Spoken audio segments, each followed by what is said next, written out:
Sup, Ryu here for the Yu-Gi-Oh! Council with deck profile on heroes.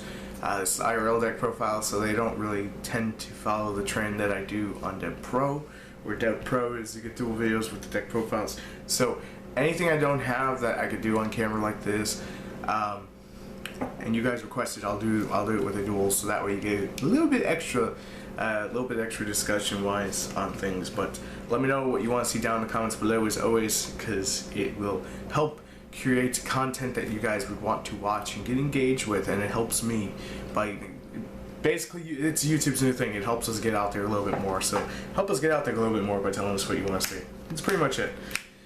3 Shadow Mists. Let's start this deck profile off right. 3 Shadow Mists.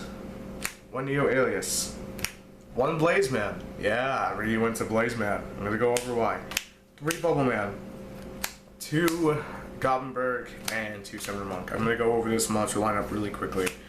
So, 3 Shadow Mist is still obviously a thing, and the catalyst for getting it out to the field by specialing monster lineup wise is the Summoner Monk and Goblinberg. The Goblinberg is not as consistent as it normally was because you don't have the rotors to search it. That's fine, because we have the E-calls to search out Blaze Man to get the Shadow Mist in the graveyard. Multiple ways of getting Shadow Mist to actually come back.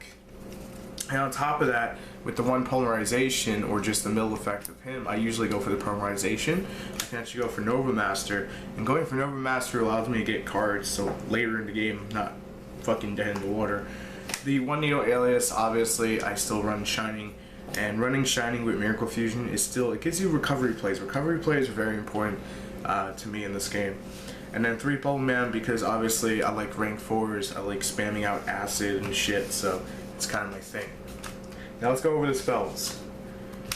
3 Hero Lives helps you bring out Shadow Mist. It's pretty much the big target for Shadow Mist that you want to bring out.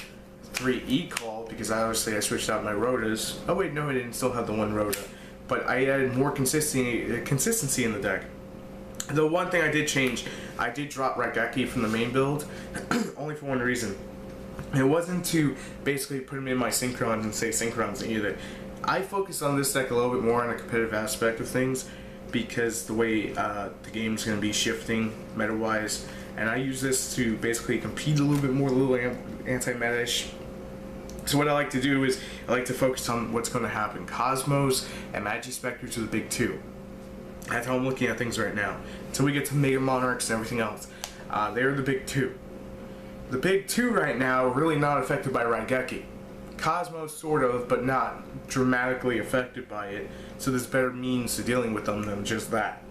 So that's primarily the reason, because you don't wear Raigeki Pendulums for obvious reasons. You want to deal with them straight up and aggressive. So that's pretty much what this build is. It's a lot more aggressive than the previous build. 3 Mass Change, 2 MST, 1 Polymerization, so I could search it out. Rip no ulti art, rip original, because Ryu has ult cards and Ryu likes original art. In all seriousness, Polymerization just allows you to get an extra search, so E-Call to Blaze, to Polymerization, to setup. If you have Shadow Mist in hand, it's an additional setup, and if you have Call of the Haunted, which I do run in this deck, it's an additional setup. It's just massive in the face aggressiveness. And then you also get Nova Master, which does things. 2 mass charge, and then to finalize the build, the 3 Miracle Fusion. The Miracle Fusion allowed me to go into quite a few fun things that I just love.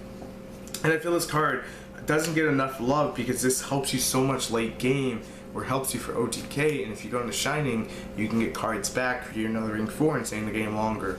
But I think that's pretty much like the primary problem with heroes right now, is that a lot of people don't focus on that late game grind. They just figure the game's going to be so fast, and I understand why, trust me, I do. But for me, I focus on just everything, not just one. So we have 1 Warning, 1 Vanity's Emptiness, 1 Bottomless, triple Call the Haunted. Call the Haunted so good with Shadow Mist. Double Phoenix Chain, and to protect my Dankalaw, 2 Mirror Force. I've been liking this trap lineup quite a bit. It's not super hefty, it's not super big, it's not super small. It's right in the middle, right where it should be. Sounds so wrong. And I get plenty of search power, so as long as Mistake is not in my way, which I have the MSTs mained out, and obviously things decide against it, then I'm perfectly fine with massive surge power. So let's talk about the extra deck. 1 Castel, 1 Excalibur, 1 single 1/1. He makes his return to this deck because Exciton Knight is dead in the water. And the 1 Gaia Cowboy for my rank 4s. So I can use this for App Zero, so there's that. I can use him for Shining, there's that. But that's pretty much going to be it for the rank 4s. And then for the fusions, because that's pretty much what this deck is, super fusion heavy. 3 Danklaw, best Dank ever. 1 Anki, 1 Nova Master. I really do love Nova Master. He's just so good when he destroys and wrecks shit. So if you combine like Danklaw with Nova Master, which I've done quite a few times, and Mikey will even tell you, then basically you could just go for plus for days and not have to worry about anything. 2 F-Zero, 2 Mass Hero Acid. So I just want to quickly run over these guys' ratios real quick. My whole thing is, if I'm going to run 2 of him, I'm going to run 2 of him. And also people just run 1 of each. But Effect Veiler is a thing, and I'm scared of Effect Veiler, so obviously I run the second one because I want to break up back row. And especially with Pendulums too, even if they don't run Effect Veiler, they want to use their scales, they want to have that back row set up. I can actually chain this and wipe their whole board, and that's just a combo I don't want to give up. So, me personally, I'm going to run it that way. And then, 1 Koga, 1 Shining, because Koga sets up Shining, and Shining is just retarded on what you can do with it, because basically you wipe your opponent's board, you drop Shining, and it's going to be game, because unless they have Clowns, and if you have Danklaw, then it's definitely game. Thank you guys for watching. If you enjoyed the video, make sure to subscribe for more if you haven't already, and let me know what you want to see down in the comments below, and I will make it happen. I'm ready for the Yu-Gi-Oh! Council. Thanks for watching. Peace.